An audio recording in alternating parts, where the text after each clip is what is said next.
Sadashiva Samarambam Shankaracharya Madhyamam Asmadacharya Bhadanta Bhante Guru Paramparam Ishvaro Guraneti Bojideva Vitagine Yo Madhya Vyantadehaya Dakshinamurtaye Namaha Savavedanta Siddhanta Gocharam Gocharam Govindam Paramata Satguru Pranato Shivaham Om Shanti, Shanti, Shanti Om. Nada realmente benéfico é obtido neste mundo sem o espírito do sacrifício. Ok. Sacrifício motivado pelo autoconhecimento é superior ao sacrifício com referência à ação e os objetos, né, obtidos através da ação. Que a própria ação é resolvida pelo autoconhecimento. A necessidade por um resultado em particular cria escravidão a rituais sagrados e seculares. Então, a necessidade por um resultado, o problema da ação e seus resultados é qual? É que funciona, né? Quando a gente compreende, né, que tipo de ação é necessária para obter um tipo de resultado, né, a gente regularmente, a gente obtém o resultado insistindo naquelas aquelas ações. Mas qual é o problema da ação e seus resultados? É que ela cria dependência. Se eu quero curtir os resultados, se eu quero curtir um determinado benefício, um determinado punha, né, eu fico preso aqui. Ação. Repetição da ação, né? A repetição da ação. Então, ela não liberta o indivíduo da ação. Entendeu? Ela escraviza o indivíduo na ação. Esse é o problema, né, da meditação. As pessoas que pensam que a meditação ela seja um fim por si próprio, entendeu? Ela pode até ser, mas o indivíduo não é livre, porque ele depende da ação para produzir uma determinada condição mental. Isso não é liberação ou libertação, entendeu? Então, a necessidade por um determinado resultado, em particular, uma condição mental em particular, cria escravidão. A escravidão é o que? É a ação que produz aquele resultado. Se você quiser a libertação, sabendo que rituais são nascidos do karma, como dizia anteriormente aquela outra passagem, saiba que os rituais são nascidos do karma. Portanto, o karma jamais te liberta, porque ele cria a dependência. Né? A ação, o resultado da ação. Sem a ação, você não obtém o resultado da ação. Isso é chamado escravidão ou dependência. Você sabendo que esses rituais são nascidos do karma, evite esses rituais, porque karma não conduz à libertação. Então, isso, de novo, a gente precisa de interpretar bem essa passagem. Porque você não necessariamente precisa evitar essas ações ou esses rituais até que você compreenda a futilidade, entendeu? De ação e seus resultados. Mas você só compreende quando você já desenvolveu uma qualificação mental tal que não requer manutenção constante através das ações. Então, a mente já se tornou uma mente contemplativa sem que você precise fazer aquele ritual ou aquela ação meditativa para preparar a mente para entrar no Jnana Yoga do Vedanta. Né? Então, se você quer libertação, saiba que rituais são nascidos do karma. Portanto, evite os rituais. Evite se você realmente... Você não precisa de evitar os rituais e as ações, elas te abandonam. Quando você compreende o que você pode obter através de um ritual ou de uma ação e o que você jamais irá obter, né? Quando você chega àquela compreensão, em geral, a mente já desenvolveu maturidade e qualificação necessária, de tal modo que essa motivação, né, pelo ritual ou pela ação para produzir uma certa condição, ela já não te pega, ela já não te atrai, entendeu? Porque você compreende, né, que os resultados obtidos através de uma ação, no máximo, é uma preparação mental. E essa preparação mental, entendeu? Uma vez obtida, você não precisa de ficar ali elucidando, como nós dizemos no Vedanta, né? Toda preparação, purificação, ela não precisa de ser implementada infinitamente, de modo que você vá preparando e purificando até você haver 100% de preparação e purificação. Você precisa, né, preparar relativamente a mente, de modo que ela seja já, né, discretamente preparada, discretamente contemplativa, meditativa. O que você faz com ela? Você expõe ela ao Shravana, Manana e Nidhyasana, né? O Vedanta. Lembra que seu objetivo não é purificação infinita, não é preparação infinita. É simplesmente dar uma limpadinha, né? uma regulada, dar uma o quê? Uma equilibrada, né? Nos três energias, de modo que você desenvolva uma mente focada e contemplativa. Né? Aí você começa a aplicar o Vedanta. Por quê? Porque no final das contas, aqui a gente muito provavelmente vai passar pelos versos que diz que não existe preparador ou purificador mental mais potente do que o Jnana Yoga, self-inquiry. Então, você precisa preparar a mente de modo que ela possa já, através dessa auto-investigação, acompanhando a lógica do Vedanta, ela já vai dar prosseguimento a essa, né, purificação ainda maior, mais foco, mais clareza. Potencializa, né? Potencializa. Você precisa dar aquela limpada inicial, a partir do qual esse processo de purificação ele ocorre naturalmente e muito eficazmente, né, através do Jnana Yoga. Vocês estão compreendendo? Faz sentido? A ação é resolvida pelo autoconhecimento porque o autoconhecimento nega o executor de ações e ação. Então, essa ação, né, como meio de plenitude, entendeu? Ela é resolvida. Esse autoconhecimento vai negar o executor de ação e ação, deixando como ser pleno. Então, a ação, a identidade do fazedor da ação, tudo isso é resolvido através do autoconhecimento. Então, o próximo tema aqui é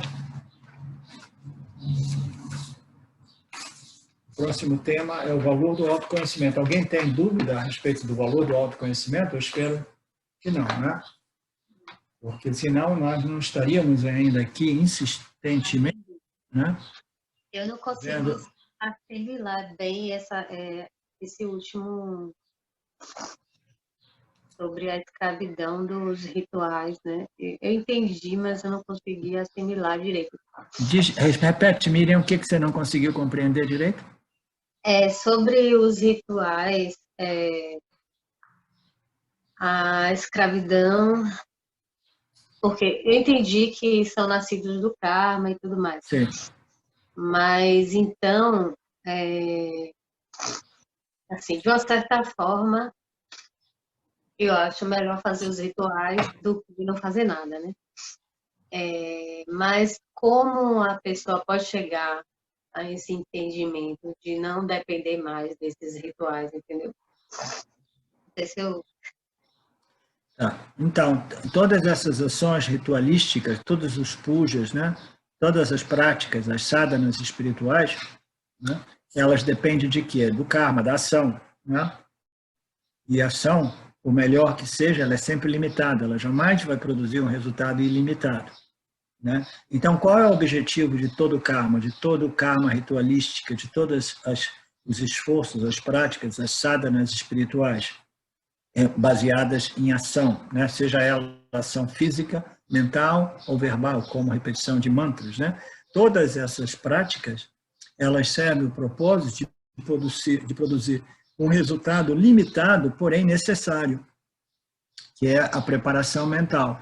É limitado por quê? Porque a preparação mental não é um fenômeno estático, né? Uma mente satívica, ela não permanece satívica para sempre, entendeu? Você faz as suas práticas, seus rituais, né? As suas sadhanas, aí você vai desenvolvendo Sattva Guna, aí a sua mente vai se tornando meditativa, contemplativa, focada, disciplinada, regulada, né? Mas no momento que a gente suspende a prática, as gunas elas começam a se modificar em suas proporções, né? Então, esse resultado é um resultado limitado, que com o tempo o indivíduo ele se dá conta de que a ação ela não resolve realmente o problema do indivíduo, entendeu? Ela resolve sim, mas temporariamente, porque a mente ela permanece pacificada temporariamente, né? Mas na medida que nós suspendemos os nossos esforços espirituais, a mente pacificada ela vai novamente se tornando uma mente agitada, depressa, deprimida, né? Perturbada, né? Inquieta. Os desejos, os medos, né? Eles começam a vir à superfície, etc, etc, né? Então, esse é a limitação de toda qualquer a prática, o ritual, ou pujas, ou atividades, né? Que a gente faz baseados numa ação física, mental ou verbal, né? Então, qual é a outra alternativa nossa? E qual é o objetivo dessas práticas físicas, essas ações físicas, mentais e verbais? O objetivo é simplesmente pacificar a mente, sabendo que a mente permanecerá pacificada somente temporariamente, né? Então, o que a gente faz quando a gente desenvolve uma mente mais satívica? A gente pega a mente e expõe a mente aos ensinamentos do Vedanta, entendeu?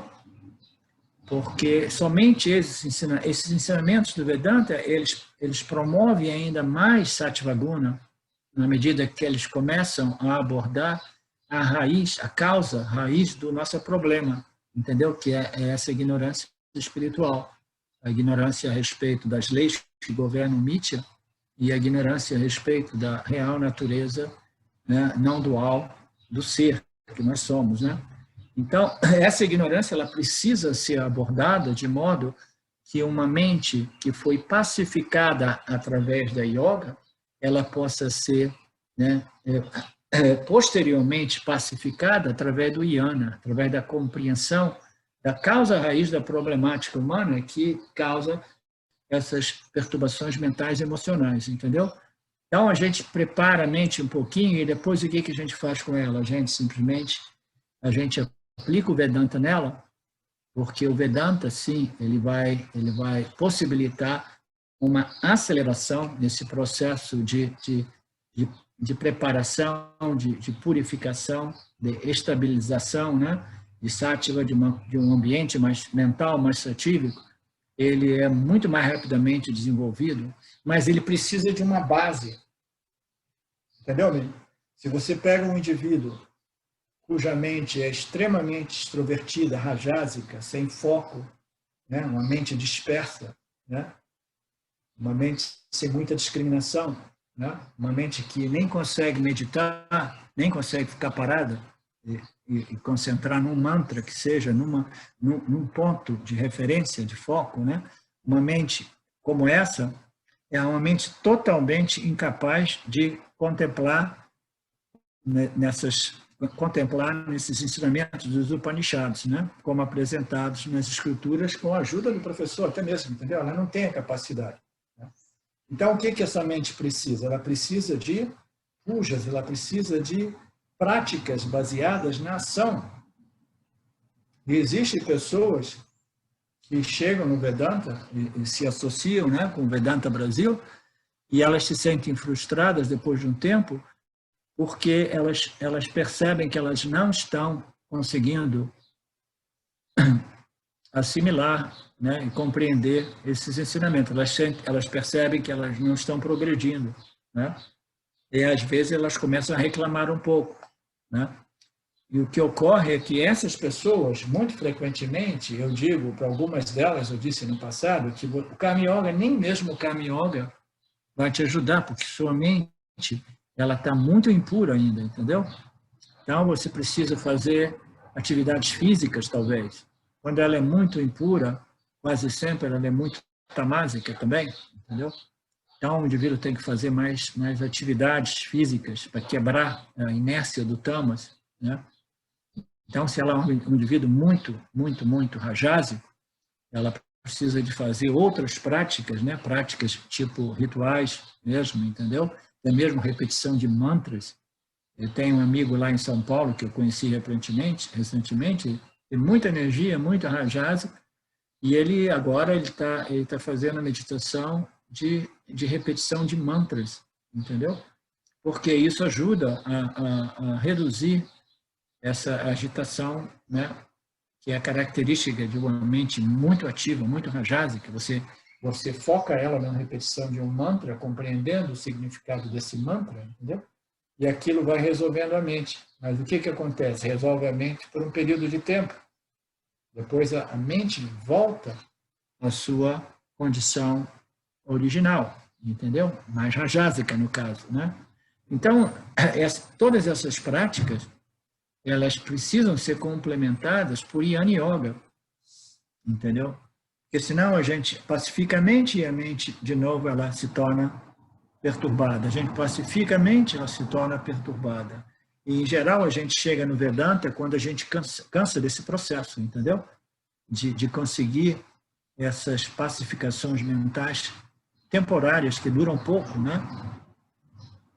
Alguns de vocês devem ter ouvido, né, quando eu compartilho a minha história, e eu cheguei num ponto, né, quando eu percebi que eu fazia as minhas meditações e isso resolvia a minha mente, pacificava a mente. Aí, quando eu percebi que aquele resultado era um resultado que durava pouco, aí eu falei, não, isso não é a solução. Então, eu levantei da minha meditação um dia, passei pela sala, falei com a minha esposa, falei assim, nunca mais vou meditar. Eu não recomendo as pessoas pararem de meditar, mas, no meu caso, eu cheguei a um ponto de frustração com essa história de meditação, de sadhana, de yoga, né? O Vipassana Yoga como meio de pacificar a minha mente, porque o resultado não era um resultado permanente, era temporário. Então, eu cheguei num ponto de frustração que eu falei, não é por aí, cansei, eu não vou mais meditar, né?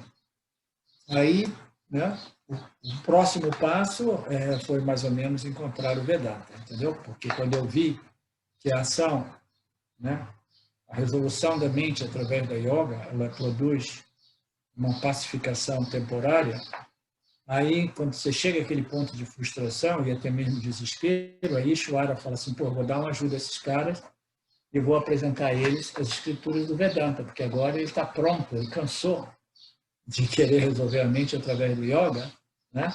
Então, vou apresentar que existe uma alternativa que vai pacificar definitivamente a mente através do jnana, da compreensão, do conhecimento. Porque o conhecimento ele vai abordar a raiz, a causa raiz do problema. Entendeu? Que é a crença que a realidade é dualidade, os objetos são reais e eu preciso do que eu preciso para me completar, me realizar, me satisfazer, etc, etc, né? E a felicidade existe nos objetos e assim por diante, né? O que você não entendeu, Miriam? Não, aí agora já está mais tranquilo. Gratidão. Ok. Valor do autoconhecimento. O verso 34. Bota ali em cima para mim, que o vídeo está um pouco escuro.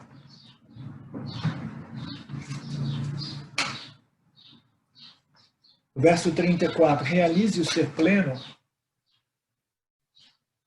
através da prostração, investigação e serviço / trabalho.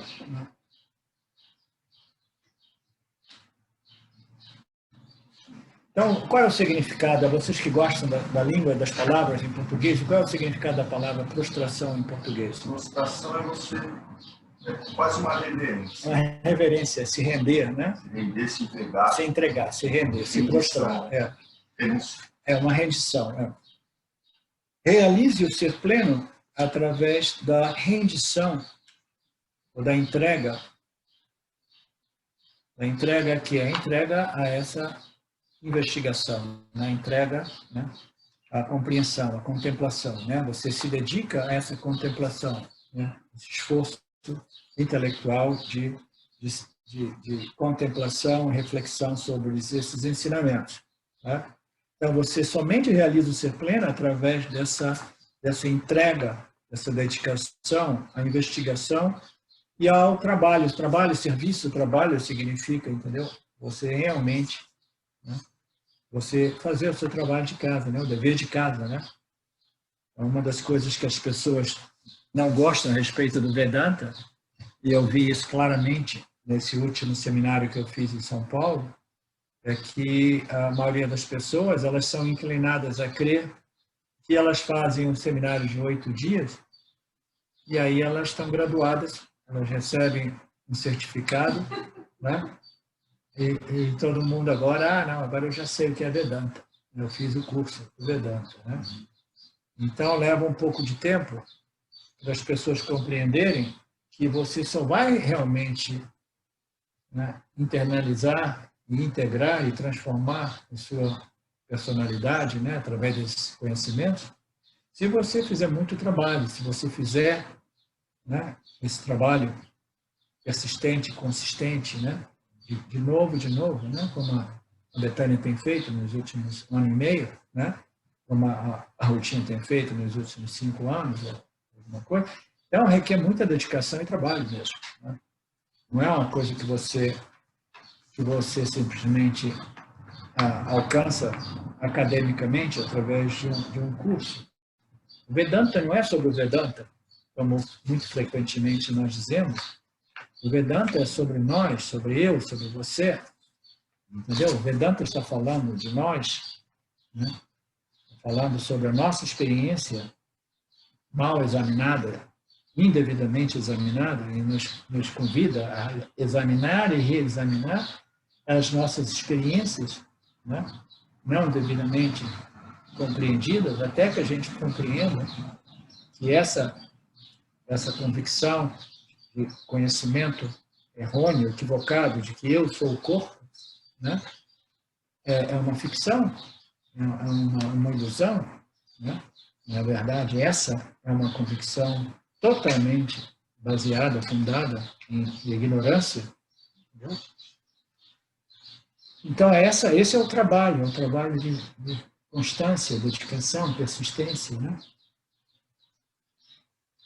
Realize o ser pleno através dessa prostração, dessa dedicação, dessa investigação persistente, constante, né? Se torna quase que uma obsessão, né? E serviço, trabalho, sempre, né? Saiba que nada ocorre sem sacrifício, sem esforço, sem trabalho, né?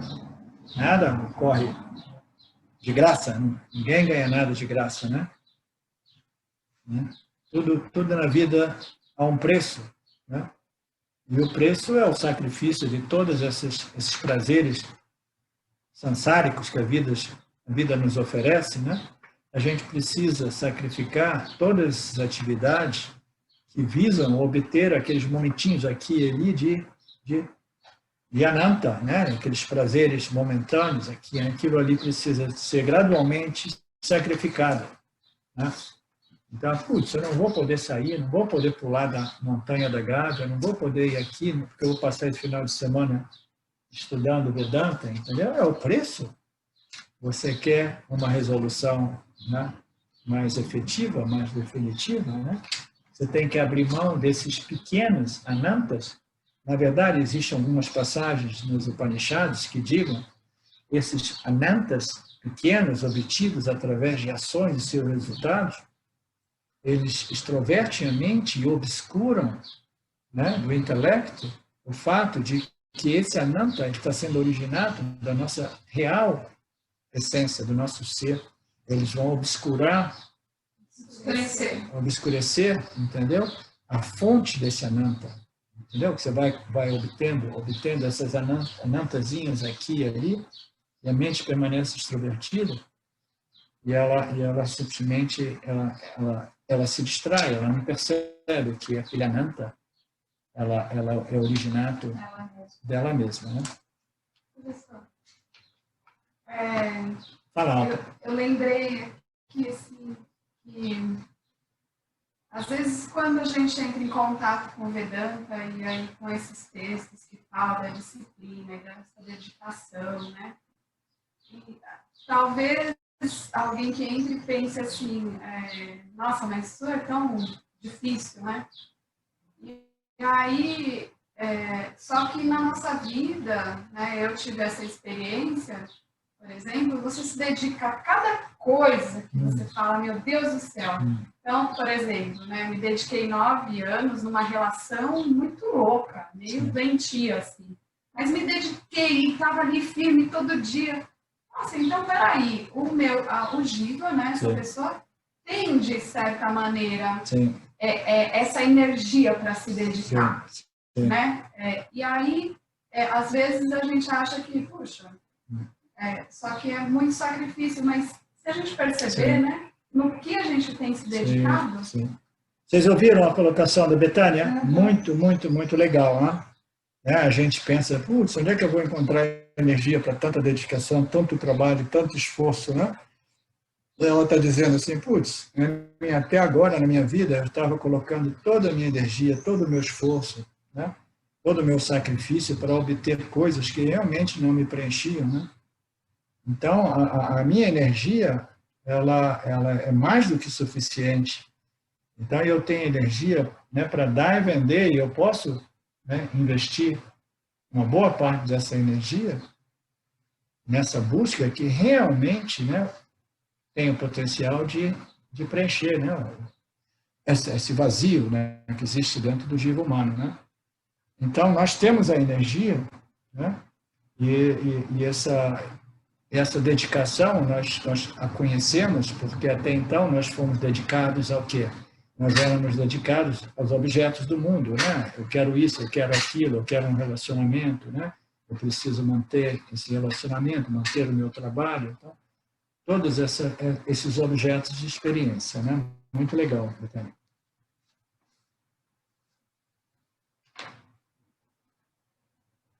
Agora, o que ocorre? Ocorre é que toda essa dedicação, esse foco nos objetos do mundo, né? Os fenômenos, objetos, as experiências em torno de nós permanecemos por tantos anos, décadas, né? Envolvidos com o mundo dos objetos, que os objetos, todas essas experiências, elas se tornam quase como parte da nossa, integrante de nossas personalidades. Nós nos tornamos tão envolvidos que a gente desenvolve esse incrível, esse enorme apego e identificação com esses objetos, nós nos definimos através desses objetos e aí a gente permanece amarrado. Aí nós acabamos, né, numa outra situação, que é aquela de começar a examinar essas associações com os objetos e compreender sempre mais claramente que esses objetos, eles são muito limitados naquilo que eles podem nos propiciar, né? Então, a gente vai compreender a limitação e os defeitos inerentes a todos os objetos, de modo que o intelecto se sinta confortável, né, de abandonar esses apegos, né, essas dependências, né, essas necessidades, todos esses objetos que nós nos dedicamos por uma vida inteira, né? Aí a gente começa a dizer, não, eu posso deixar isso, eu posso deixar aquilo. Por quê? Porque eu tenho uma quantidade de energia limitada. Eu tenho que criar espaço, né? Eu tenho que fazer um investimento novo. O que eu tenho que fazer, então? Eu tenho que desinvestir daqui e dali. Fazer uma gestão de tempo por prioridade. Gestão de capital, de energia, de prioridade, de modo que eu possa...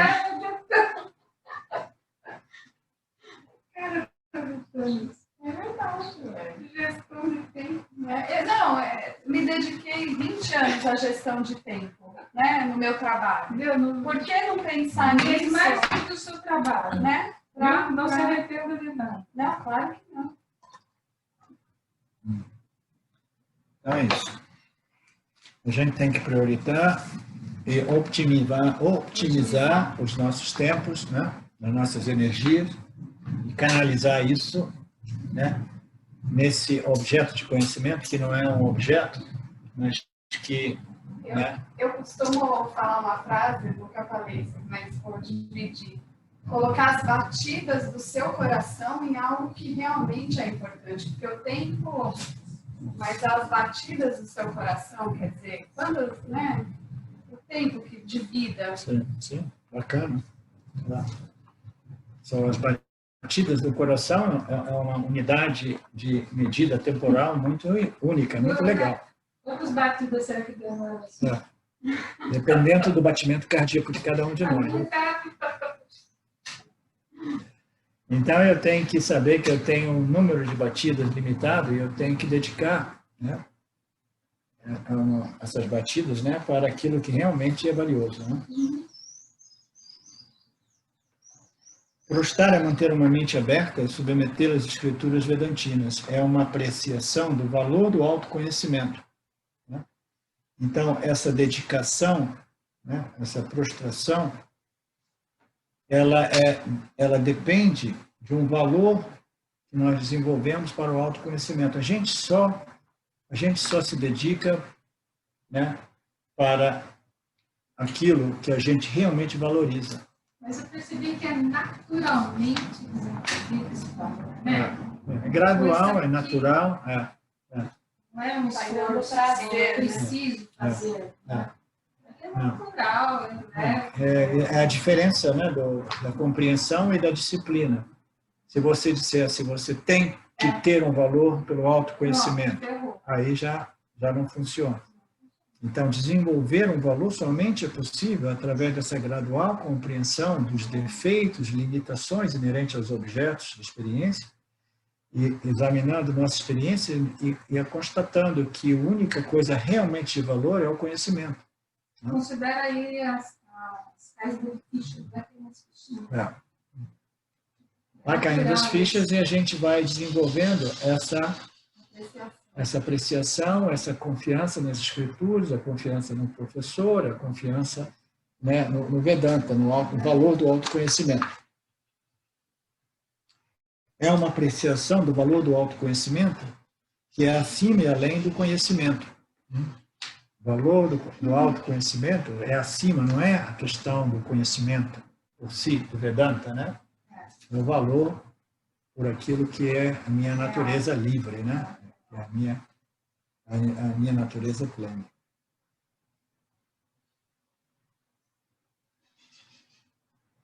É um valor do autoconhecimento que é acima e além do conhecimento obtido por alguém, né? Conhecimento objetivo, conhecimento em relação aos objetos. Né? Autoinvestigação é encontrar os nossos desejos e medos à luz da compreensão.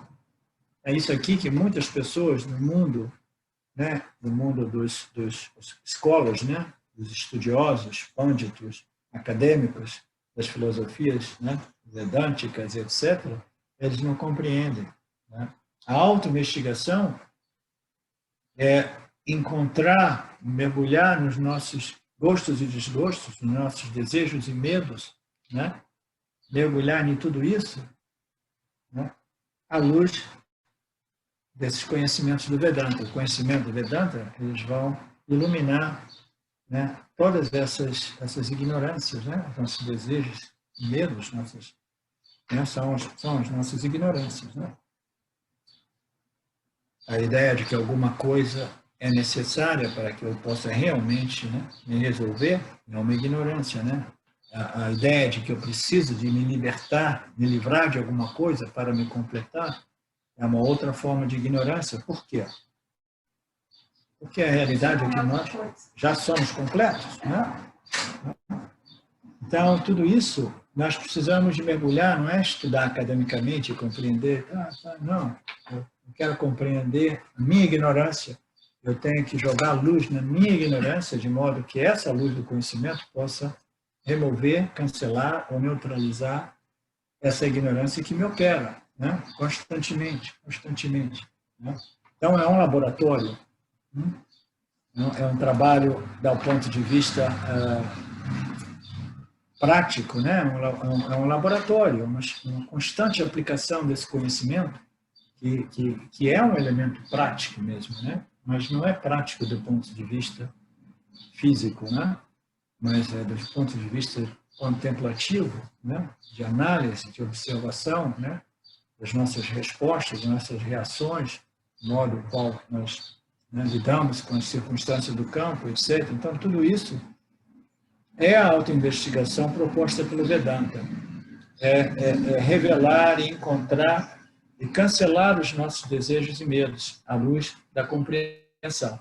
Eu sou a consciência plena, completa e inativa, e deixando que os mesmos se dissolvam sob a luz do autoconhecimento. Adoração ou serviço ou trabalho é manter sempre a mente no ser pleno. Então, essa parte do serviço, né, do trabalho, como é que eu posso servir ao ser, né? Eu preciso manter a minha mente focada no ser, em Brahman, né? E como é que eu vou manter a minha mente focada em Brahman se Brahman não é um objeto de conhecimento, não é um objeto de meditação, não é um objeto de foco, né? Eu tenho que manter a minha mente focada nas escrituras que revelam a minha natureza como o Brahman, né? As escrituras são os melhores símbolos do ser. Os melhores símbolos de Brahman são as escrituras vedânticas, né? Então, a adoração, o serviço, é manter a mente sempre focada no ser. Aí o Jaime diz aqui, isso não significa que o trabalho seja, né, significa trabalhar de graça para o seu guru, né? Que existe essa noção no mundo espiritual que o trabalho, né, ou devoção e trabalho é simplesmente, né, entrega ao guru, é simplesmente doar os nossos dinheiros e ajudar a construir a propriedade do guru, né? A ceva. Hã? A ceva, é ceva ou ceva? Ceva, né? Fala lá em índio. Então, toda essa ideia de trabalho devocional, de trabalho... Como é que diz mesmo em inglês? Nos ashrams, o Jaime costumava contar algumas piadinhas a respeito disso. Worship é simplesmente trabalho voluntário, trabalho voluntário. Volunteer work, você trabalhar de graça. Voluntariado. Então, eu, a Silva, nós trabalhamos diversos anos nos ashrams de Osho Rajneesh. Mas nós não fomos como algumas das pessoas que eu conheci, que não somente trabalhavam, mas acabaram doando todos os seus bens para o ashram. Quando nós estávamos construindo, né, desenvolvendo aquele ashram em Oregon, eu conheci um cara do Brasil, do Rio de Janeiro, que era muito rico e que ele acabou se encontrando numa situação de pressão, porque os coordenadores do ashram, eles sabiam quem tinha dinheiro, quem ainda não tinha, entendeu, botado a mão lá no fundo do bolso, né? Tinha doado um pouco, mas tinha mais. Aí ele se viu numa situação assim, né? Que deram uma pressãozinha nele. Aí ele doou tudo.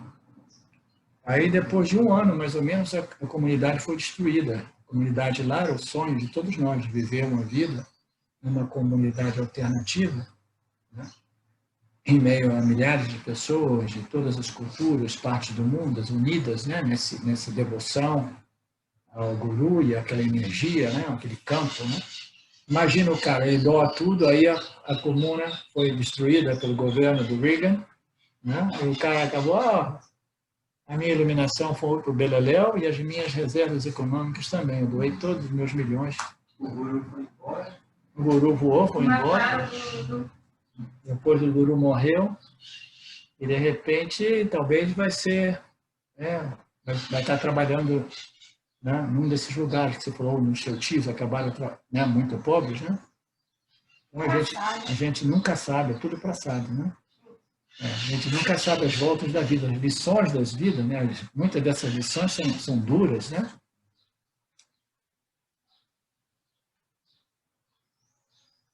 Então, esse serviço, esse trabalho voluntário, não é trabalhar de graça para construir o ashram do guru, né? Mas é fazer o seu trabalho interior.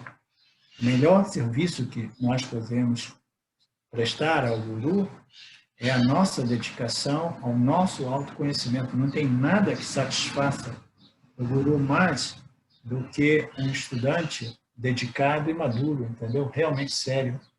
Não existe nada mais gratificante, né, para qualquer professor. Então, esse é o melhor serviço que o discípulo pode fazer ao Guru. Então, dando continuidade ao verso 34, o sábio que tem a visão da verdade ensinará a você, Arjuna, o autoconhecimento. Quando ele remover sua auto-ignorância, você verá todos os seres como você mesmo. O autoconhecimento pode redimir até mesmo o maior pecador. Esse é um outro conceito muito curioso, né? Porque o indivíduo ele pode estar ainda sob a influência de tantos papakarmas, porque ele teve uma vida, né, tão em violação ao Dharma, né? Uma vida de pecado, né? Uma vida de abuso, né? Uma vida de realmente, né? De ações indevidas, inapropriadas, etc. Mas, se ele for abençoado pelo autoconhecimento, todo aquele pecado, né? Todo aquele abuso, né? Toda aquela, né, ignorância, ela é cancelada, né? Então, o autoconhecimento tem o poder de redimir até mesmo o maior pecador, né? Isso existe passagens sobre isso, até mesmo no Testamento, no Novo Testamento, né? A respeito da misericórdia, né? Misericórdia, a respeito da como é que é o nome daquela prostituta que se tornou Madalena. Madalena, né? Madalena. Por quê? Porque ela foi ela se redimiu, ela se tornou uma pessoa elevada, né? De tal modo que Jesus diz assim: quem é que não pecou entre vocês? Você está julgando alguém aqui? Né? Ela se redimiu, né? Qualquer pessoa pode se redimir se ela realmente, né? A própria bandido, que foi três explicação, né? Jesus, o bandido e o outro bandido. Aí Jesus fala, ainda dá tempo. Ainda dá tempo desse mundo. E o ladrão, e o cobrador de impostos. Que interessante, hein? O cobrador de impostos fala, mas eu sou cobrador de impostos. Como é? Eu sou o cara mais odiado do mundo. Aí ele fala, larga tudo isso daí e me segue, ou seja, siga o autoconhecimento. Siga a verdade. Isso, e o cobrador de impostos estava na cruz do lado dele. Não, o cobrador de impostos não. Os dois ladrões, né? Isso foi antes da crucificação. Não, o ladrão já pregado na cruz. Isso eu lembro vagamente. E aí ele pede a salvação, ele me ajuda. Ele fala assim, tá tudo certo. E siga. Ainda dá tempo, entendeu? Sim. Mesmo você estará comigo. Mesmo você condenado, você estará comigo. Se você me seguir, você ainda hoje acredita em mim, né? Se você acredita em mim, tiver fé em mim, você ainda hoje estará comigo no céu. Você será salvo, porque você vai realizar a sua unidade, né? Com essa promessa de salvação legal, né? De redimissão, né? Redimissão, Isso aí só é possível através do autoconhecimento, né? Isso a Bíblia, aqueles textos do Evangelho não esclareciam, não apresentavam muito claramente essa união com Jesus, com o Pai, com o Filho, entendeu? Como meio de salvação, ela não foi muito bem apresentada.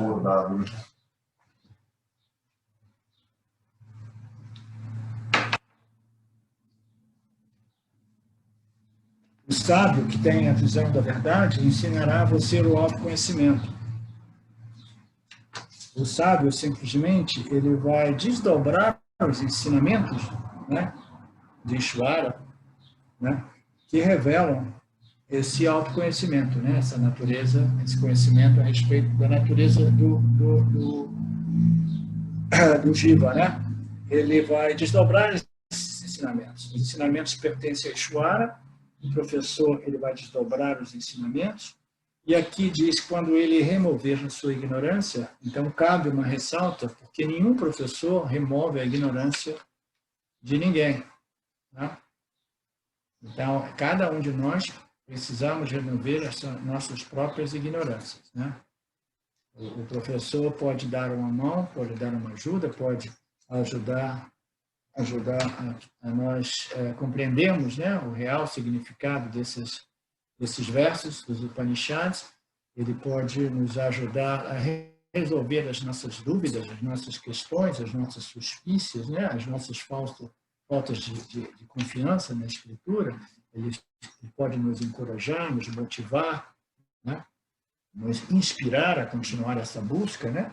Então, o professor, ele serve em tudo isso, mas somente a Miriam pode remover a auto-ignorância dela, né? Cada um de nós, né? Cabe a cada um de nós remover essa ignorância, né, tão profundamente arraigada que nos diz que eu sou o corpo, eu sou a mente, e eu preciso disso e daquilo, né? Então, essa ignorância só pode ser removida por nós mesmos, né? Ele diz, né, o sábio que tem a visão da verdade ensinará a você o autoconhecimento. Quando ele não sabe, o autoconhecimento. Ótimo. Quando o autoconhecimento, remover sua auto-ignorância, você verá todos os seres como você mesmo. O autoconhecimento pode redimir, não é o sábio. É. Então, tem uma correção da interpretação, a ajuda do Luciano aqui, e nesse ponto não cabia nem aquela observação minha. Ele diz assim, onde é que nós estamos? O sábio, que tem a visão da verdade... Onde é que nós estamos aqui? É no 34 ainda. O sábio que tem a visão da verdade ensinará a você o autoconhecimento. Quando o autoconhecimento remover a sua ignorância, não é o sábio que vai remover a sua ignorância. Eu interpretei erroneamente, né? Quando o autoconhecimento remover a sua ignorância, você verá todos os seres como você mesmo. Tá? Aí sim faz sentido. Né? Então, quem é que vai remover as nossas ignorâncias? Né? Só o antigo. Né? Então, são esses conhecimentos, né, revelados nas escrituras dos Upanishads, né? Os ensinamentos finais dos Vedas, né? Os Vedantas. Né? Então, esses ensinamentos são o que realmente resolvem, né? A mente, né? Que remove essa ignorância, né? E estabelece o indivíduo na consciência como consciência. Mas, ainda assim, o indivíduo ele precisa fazer muito trabalho e ele precisa de estar associado a um professor. Né? Então, existem 3 fatores que são indispensáveis, né, para moksha, ou para o autoconhecimento. Né? O primeiro é a preparação do estudante, do discípulo. O segundo é a associação com as escrituras. Né? E o terceiro é uma associação com um professor válido, professor competente e honesto. Né? Então, quando esses 3 fatores estão alinhados, né, aí o indivíduo ele tem todas as cartas, né, todos os elementos à sua disposição. Aí ele só precisa fazer o seu trabalho, né, persistentemente, consistentemente, dedicadamente, deixando os tempos por conta de Ishvara e observando, né, que a minha mente está ficando sempre mais shanti, né, mais pacificada, mais contente, mais feliz. Né?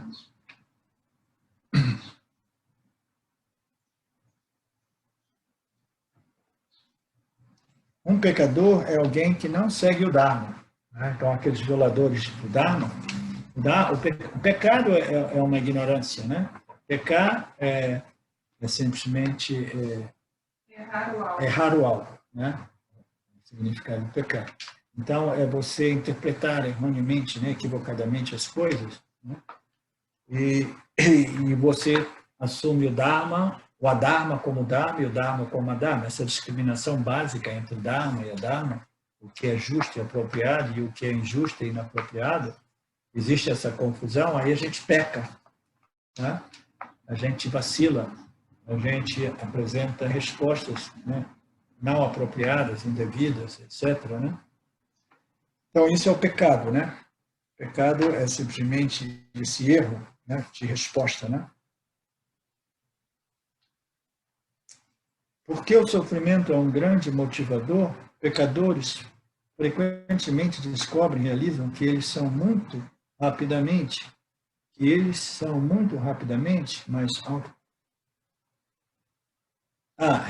realizam quem eles são muito rapidamente.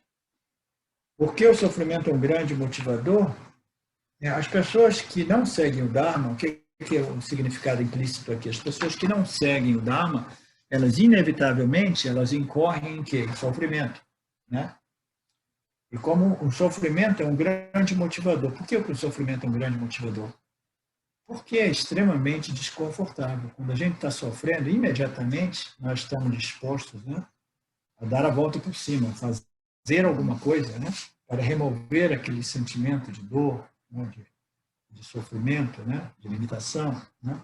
Então, sendo o sofrimento um grande motivador, esses indivíduos que pecam, cometem erros e que sofrem, né, esses indivíduos eles são mais motivados à busca espiritual e à realização daquilo que eles realmente são. Essa afirmação é interessante. Por quê? Porque os indivíduos que estão vivendo, desfrutando muitos punhas, entendeu? Circunstâncias extremamente favoráveis, experienciando pouco ou nada de sofrimento, entendeu? Tendo uma vida totalmente, punha, favorável, conforto físico, conforto material, as riquezas, os prazeres, etc.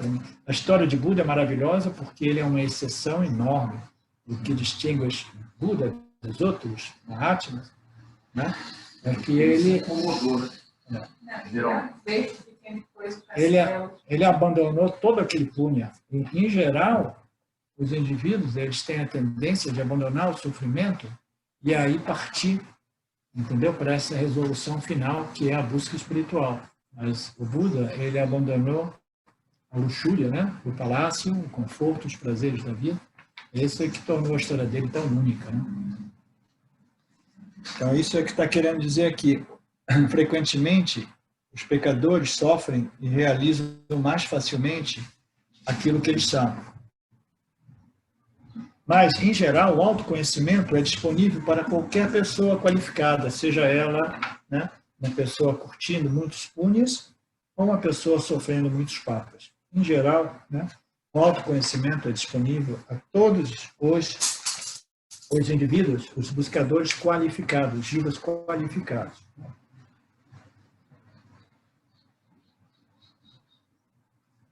Nada é mais bem conhecido por você do que você. Por que ele é disponível a todos nós, o autoconhecimento? É sempre disponível desde que nós tenhamos um certo grau de qualificação. Porque o autoconhecimento é o conhecimento da minha própria existência, e a minha existência é sempre presente, significa que ela está sempre à minha disposição para ser reconhecida. Eu sou o que eu estou buscando, eu busco objetos, mas na verdade eu estou buscando a mim mesmo, e eu estou sempre aqui presente, fazendo a busca, mas sempre disponível para ser abraçado pelo buscador. É aquela história, você é o que você está buscando. Se toca, você é o que você está buscando. Então, por isso que o autoconhecimento é sempre disponível, até mesmo para os pecadores. Porque a qualquer momento o indivíduo pode levar um susto e reconhecer, putz, eu sempre estive aqui. Eu sou essa plenitude do ser. Nada é mais bem conhecido por você do que o ser que você é. É aquilo que te acorda de manhã, que te coloca para dormir, que te projeta o mundo dos sonhos, aquilo que gere os nossos alimentos, as nossas refeições, o que nos move aqui e ali, que nos permite a discriminação, os prazeres da vida, as dores. Então, esse ser é muito bem conhecido por nós. Quando você percebe que você não sabe, que você já sabe, você está bem no seu caminho para a liberação. Quando você percebe que você já sabe quem você é, entendeu? Mas você ainda não sabe que você sabe, Isso é um ponto que o gente coloca muito frequentemente. As pessoas às vezes já sabem, mas ainda assim elas pensam que não sabem, entendeu? Porque é a coisa mais óbvia e simples. Por isso que o James ele tem esse imenso crédito de simplificar o autoconhecimento e colocar isso como uma coisa muito ordinária e simples, que é a nossa própria existência ou consciência. Saber isso é a coisa mais simples. Depois é uma questão de aceitar, admitir, né? Eu sou a consciência que brilha nesse intelecto, né? Mas, naturalmente, tudo isso requer uma certa preparação, uma certa sutileza intelectual, né? De discriminar esse ser que nós somos, né? Da nossa personalidade intelectual, né? Emocional intelectual. Mas aqui tem uma outra conotação interessante. Quando você percebe que você não sabe que você já sabe, quando você se dá conta, nossa, eu já sei, mas eu não sabia que eu já sabia, né? Olha, aí é o clique mesmo. Olha, você se dá conta de que você não sabe que você já sabe. Putz, a ficha cai. Oh, meu Deus, eu já sabia de tudo isso. Quando a ficha caiu para mim, eu me lembrei de diversas passagens na minha vida que eu sabia, mas eu não sabia que eu não sabia.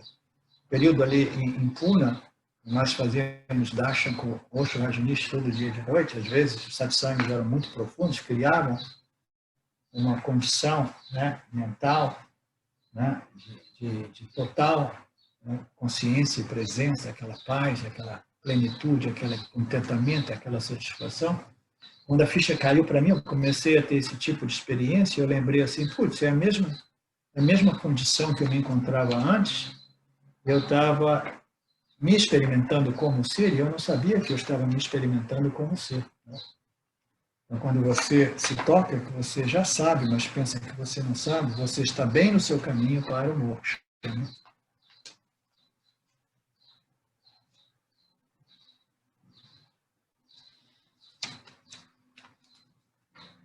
Tal qual o fogo transforma madeira em cinzas, o fogo do autoconhecimento transforma os resultados das ações em cinzas. Então, o fogo que tem a capacidade de queimar tudo, transformando tudo em cinzas, né? Do mesmo modo, o fogo, a luz do autoconhecimento, transforma todos os resultados das ações em cinza. Significa que ele queima toda a conta kármica do indivíduo, entendeu? Porque esse reconhecimento de que eu sou esse princípio livre de ação e eu não faço nada, todas as ações pertencem a Ishvara, entendeu? Imediatamente esse sentimento de que eu sou o executor, fazedor e que esse é o meu karma, né? etc, etc, tudo aquilo, né, começa a se dissolver. Né? Então, o autoconhecimento, ele vai transformar todos esses pararada karmas, esses karmas, os santita karmas principalmente, entendeu? Em cinzas. Por quê? Porque aquele que se identificava como proprietário, dono desses karmas, entendeu? Foi cancelado, aquele sentimento de que eu sou o fazedor e esse é o meu karma, né? Esse é o meu punya, esse é o meu papa. Né? Então, isso vem resolvido. Então, é como se todos esses karmas fossem transformados em cinzas, né? Não tem mais um destinatário. Eles são devolvidos ao mitente. Como é que é o mitente? Remitente, destinatário. Remitente. Devolve. Geralmente, quando você entrega uma encomenda, a pessoa não existe mais, a encomenda volta. Então, ela é devolvida para Ishvara, entendeu? Ishvara. Isso aí agora, Ishvara ele não tem realmente karma, mas o karma simplesmente é cancelado do seu conta. Dizer assim, não, Ishvara essa, eu não caio mais nessa, entendeu? Esses karmas, eles não pertencem a mim, porque agora eu compreendi que eu não sou realmente o fazedor, né? Então, os karmas, eles pertencem ao sistema. Você faça o que você quiser com esses karmas, se você quiser apropriar esses karmas a outras pessoas, tudo bem, mas eu acho que muito provavelmente Não. Ishvara é muito justo. Ishvara não faria jamais um erro de programação, entendeu? Ele simplesmente, o que ele faz? Reciclagem. Ele não pode cancelar nada do sistema, né? O que ocorre é que o autoconhecimento vai cancelar o que? O Agami Karma e o Sanchita Karma. Porque o que é o Agami Karma? O que está dizendo assim? O Agami ele não está falando aqui. Agami Karma é o karma ainda esperando para frutificar. Não tem efeito porque a pessoa sábia é livre da identificação como executor da ação. Tá? Então, quando a gente coloca uma ação, né, esse karma, ele espera um período para frutificar. Ele foi imediatamente colocado. Mas se você não se identifica como fazedor de ação, entendeu? Aquele karma, realmente, ele não se incorpora. É simplesmente uma dinâmica de ação e resultado. Causa e efeito, entendeu? Estímulo e resposta. Estímulo e resposta, entendeu? Não existe o sentimento de minha resposta, meu karma, etc, etc, né? Então, do mesmo modo, o Sanchita Karma é o depósito de todos esses karmas acumulados, né? Então, o Agami Karma é a resposta imediata, o Sanchita é o acúmulo de todos os karmas esperando para serem frutificados. Então, as escrituras dizem que o autoconhecimento, ele cancela os Agami Karmas e os Sanchita Karmas, que são produtos desses novos Agami Karmas, né? Mas todos aqueles Sanchita Karmas originados de ações anteriores, eles permanecem no sistema e eles vão se manifestar como Prarabdha Karma. Então, existe um ditado que é o Yani, não existe Agami Karma, não existe novos Sanchita Karmas, mas o Yani, ele ainda é sujeito aos Prarabdha Karmas, porque o que Ishvara vai fazer com aqueles Prarabdha Karmas? Né? Ele não pode, né, depositar na conta de outro indivíduo, que seria injusto, né? Então, isso explica por que Ramana Maharshi, por exemplo, entendeu? Ele, depois de ter vivido uma vida como um sage, um santo, né?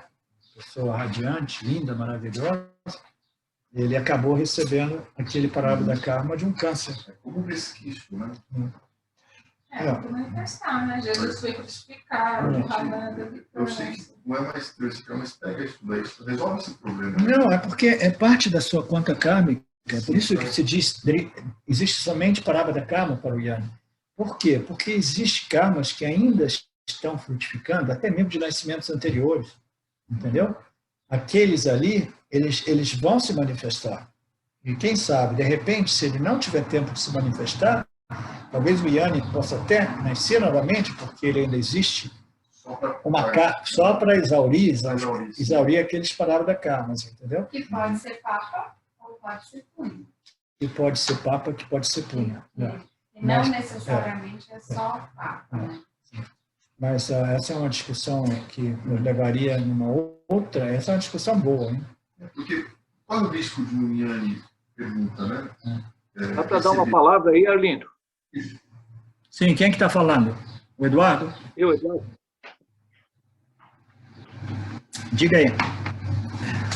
É assim, Arlindo, como eu penso essa questão dos 3 karmas, eu penso assim que esse verso do Bhagavad Gita está dizendo que o conhecimento guiana é como um fogo que transforma em cinza todos os karmas, não está dizendo que fica Prarabdha Karma. Por que eu penso que no Gyani não tem Prarabdha Karma? Porque ele não se identifica com um ator, como você está dizendo, mas também não como experimentador também. Você está colocando como se não se identificasse mais com o ator. Portanto, o Agami e o Sanchita Karma não tem para ele. Mas o Prarabdha teria. Teria se ele se identifica com o experimentador. Mas como ele é o Brahman, ele não é o experimentador, ele é a consciência pura. Então, por isso que esse verso diz que o Gyani, a Gyana é como um fogo que transforma em cinza todos. A palavra é todos ali em sânscrito. Todas, sarva karma. Todas as ações. Então, eu acho que isso é uma explicação melhor, assim, de pensar que o Gyani não tem Prarabdha Karma, porque ele não é ator e também não é o experimentador. Se ele é o experimentador, ele tem o Prarabdha Karma. Mas como o Brahman, ele não é o experimentador. Sim. Mas ainda assim, o Yanni, o significado, porque existem passagens que dizem que existe somente Parabada Karma para o Yanni. Por quê?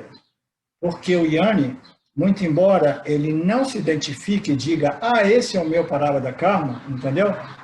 Ainda assim, ele é sujeito à experiência de um câncer, por exemplo, entendeu?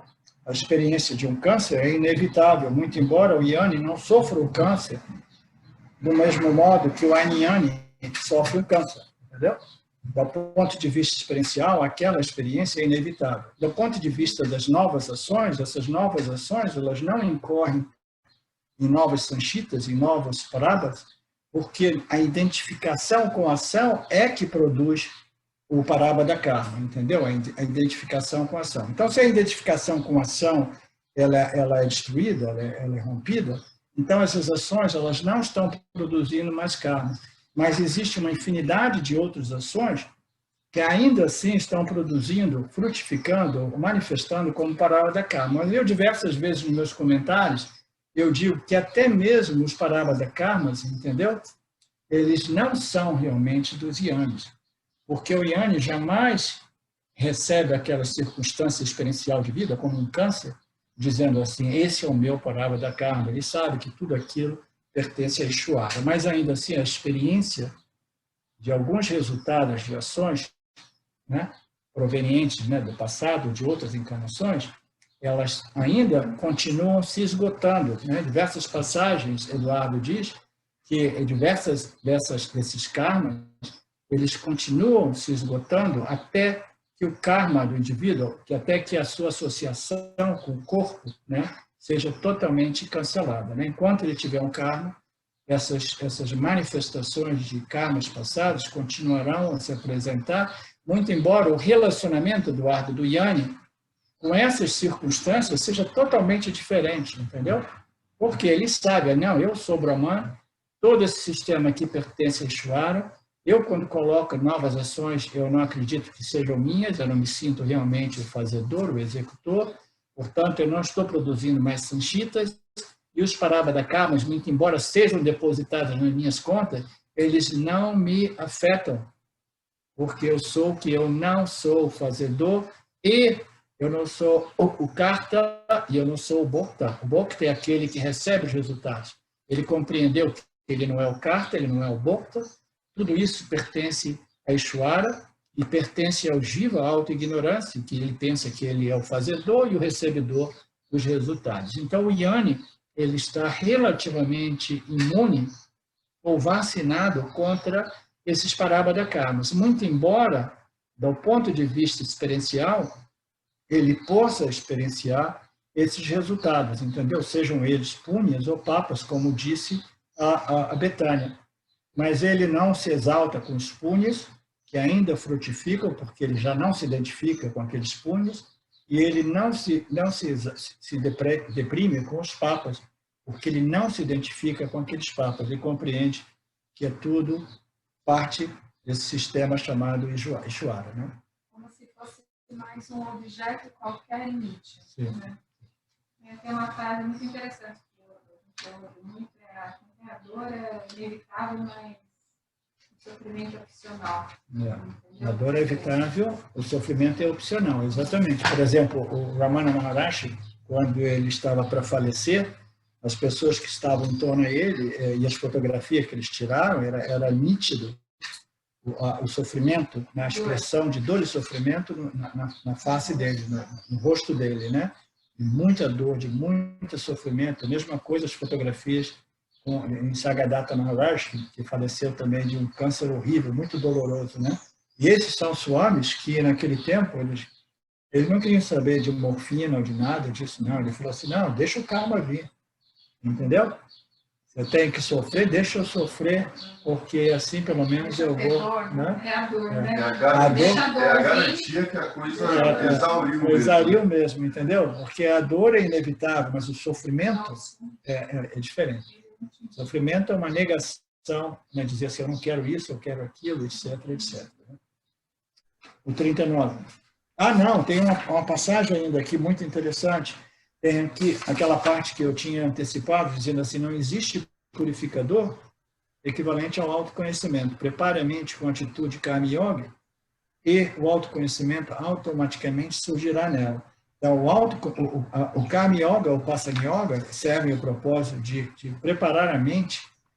Então, a autoinvestigação, né, essa contemplação, estudo dessas análises apresentadas pelos Upanishads, elas purificam a mente ainda mais eficazmente, mais rapidamente. Não existe purificador equivalente ao autoconhecimento. Eu digo isso por experiência própria também, porque depois que eu entrei em contato com Vedanta, aí eu vi como esse processo, né, de ainda further purification, né, de posterior purificação, se acelera ainda mais. Né?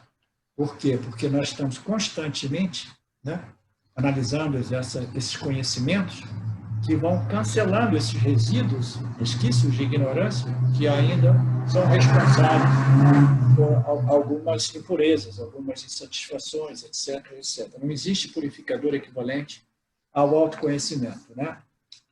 Então, ele naturalmente ele vai lucidar e refinar a mente após o autoconhecimento e durante o autoconhecimento. Eu costumo dizer que o autoconhecimento tem um poder fulminante de neutralizar ignorância e purificar a mente. Eu tive essa experiência direta. Quando a ficha caiu para mim, a primeira coisa que eu notei, que foi muito estranho, é que o meu relacionamento com o mundo tinha mudado.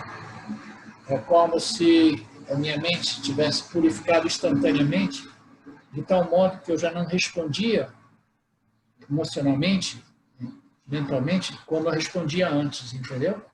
Eu achei aquilo muito, muito legal e muito estranho. O que aconteceu aqui, entendeu? Eu não falava nada, não falei nada para a Silva, mas eu notei que tinha acontecido alguma coisa estranha, que era muito intrigante. Porque quando você se dá conta que você não é a mente, você não é o corpo, mas você é a luz da consciência que ilumina o intelecto e a mente e o corpo, você imediatamente para de nutrir aquelas vássanas, entendeu? Que aparecem na mente de novo, porque você compreende, nossa, eu não sou nada disso, eu não sou as minhas tendências, os meus desejos, os meus medos, entendeu? Eu sou essa luz. E imediatamente você começa a impor esse regime, né, de dieta. Você já não energiza, você não nutre nenhuma dessas impurezas mentais, dessas ignorâncias, né? Aí, imediatamente, quando você se dá conta de que você é a luz da consciência, imediatamente aquelas energias, ragas e dveshas, elas já, eu costumava dizer, elas secam imediatamente, e depois você tem que lidar com os resíduos, os resquícios, né? As remanências de ignorância, né? Então, o autoconhecimento, embora não seja um evento, mas é uma compreensão final, tem o poder de queimar muitas dessas ignorâncias, e depois aquelas que sobrevivem ao autoconhecimento, como eu costumava dizer, costumo de vez em quando, elas vão ser gradualmente, né, neutralizadas, né, no tempo, né, através desse processo chamado tempo. Então, portanto, prepare a mente com a atitude do Karma Yoga e o autoconhecimento naturalmente surgirá nela. O verso 39, o autoconhecimento surge quando você está comprometido, seus sentidos estão controlados e você tem fé nos ensinamentos e no professor. Ele traz completa paz. A gente vai cobrir esse verso amanhã, tá? Que eu estou cansado e minha voz está começando a doer. Então, amanhã a gente começa o verso 39.